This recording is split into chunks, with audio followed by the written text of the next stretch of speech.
Why these 12 animals? How'd they pick these 12? Ancient Chinese divided the day into 12 hours, 2 hours each, and matched animals to their active times. Rat 11 p.m. 1 a.m. Night owl sneaking cheese, super sly. Ox 1 m 3 am, quietly chewing cud, built tough. Tiger 3 m 5 am, prowling predator, fierce vibes. Rabbit 5 m 7 am, nibbling dewy grass, soft and chill. Dragon 7 m 9 am, soaring through mist, pure mystery. Snake 9 m 11 am, basking in the sun, slow and steady. Horse 11 m 1 p.m., galloping wild, free spirit. Sheep 1 p.m. 3 p.m., grazing to grow, laid back champ. Monkey 3 p.m. 5 p.m., bouncing around, little troublemaker. Rooster 5 p.m. 7 p.m., heading to roost, routine boss. Dog 7 p.m. 9 p.m., guarding the gate, loyal hero. Pig 9 p.m. 11 p.m., snoring away, lazy cutie.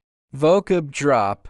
十二生肖，十二生肖。 Find your animal buddy. Not sure? Drop your year in the comments, I'll figure it out. Which one's yours? Tell me below. Next time, 12 animal buddies, what they reveal about your personality and luck. Like this? Hit that thumbs up and subscribe, don't miss out.